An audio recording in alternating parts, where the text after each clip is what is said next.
This investigation verified a theory that is quite a gloomy premise, to say the least. According to this idea, overpopulation causes a breakdown in society's systems, and because of this, all life on Earth will eventually perish. You must be wondering what I'm talking about. You know how certain types of studies are sometimes tested on animals? A mouse has many similarities to a human, from its physiology, its anatomy, and its genetics. Now, have you ever heard of the CALHOUN mice experiment?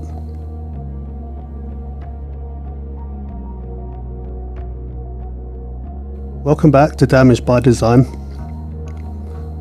So, does anyone know what a mouse's ideal society might be like? Imagine a world where we never have to hunt or scavenge for food again because we could always get what we needed from others. Others who have more than enough resources to keep giving and giving more and more, in an effort to stop you from going out and obtaining it for yourself. In the CALHOUN mice experiment, we humans, we forced our animal pals into a lavish welfare state, inside an enclosed structure so that they couldn't explore any further, where they gave the mice everything they could ever want and need. Could we learn anything from this to help us survive similar situations? You might think it sounds kind of selfless to provide basic needs for something without them even having to work for it.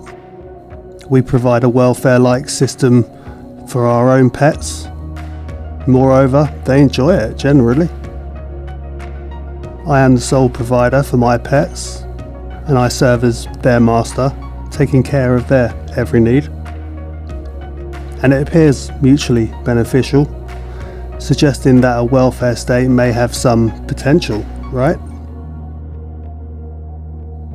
John Calhoun is widely regarded as one of the most influential people in his field due to his groundbreaking studies with mice. In this experiment, Calhoun built an enclosure, a metal cage with water bottles, a maze, food, containers and nesting boxes for 4 mouse pairs. He ensured that they had plenty to eat and drink and that no other dangerous animals could ever get near them. To put it simply, it was a paradise for rodents. The experiment produced results way beyond Calhoun's initial objective, which was to study the impact of population density on mice.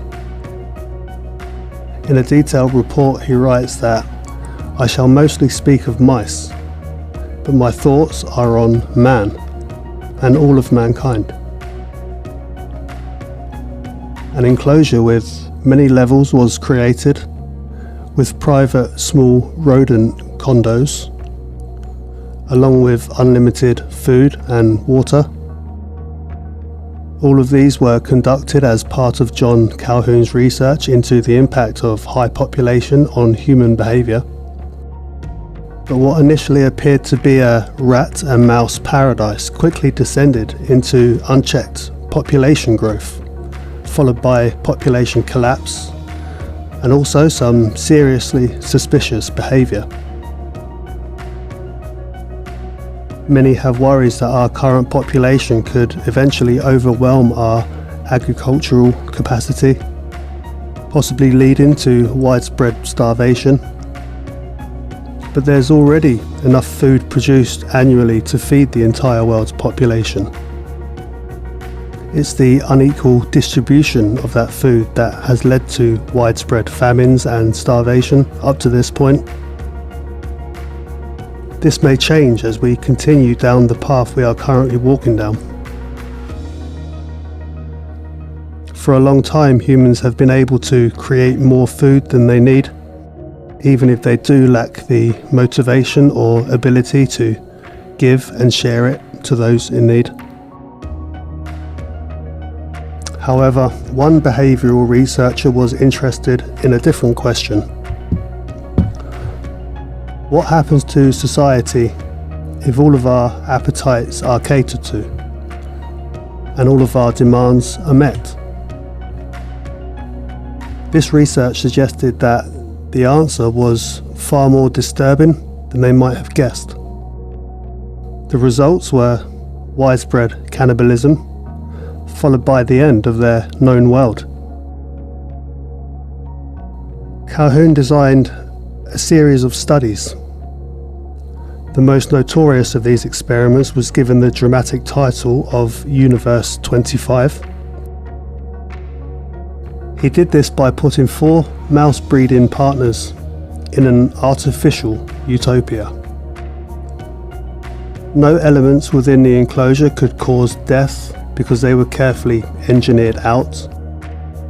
They had access to water bottles just above their heads and an endless supply of food that came from 16 food hoppers that could be reached via tunnels, and this could feed up to 25 mice at once. A supply of nesting materials was made available. If you're not a mouse, you should know that the temperature was comfortable at somewhere around 68 degrees Fahrenheit.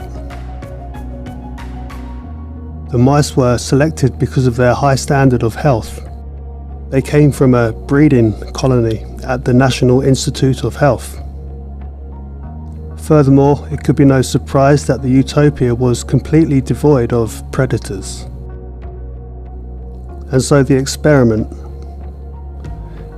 These first 104 days, which Calhoun calls the strive stage, are when the mice get used to their new home.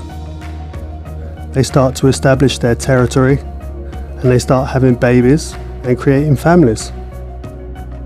The population then doubles every 55 days.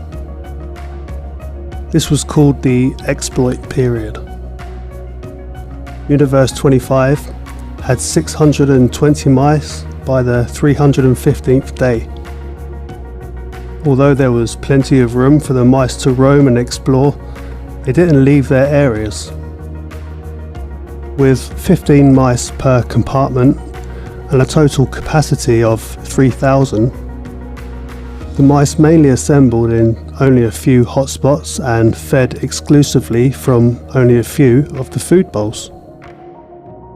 The mice eventually learned to regard feeding as only a group activity, and so they only gravitated towards a small number of the compartments.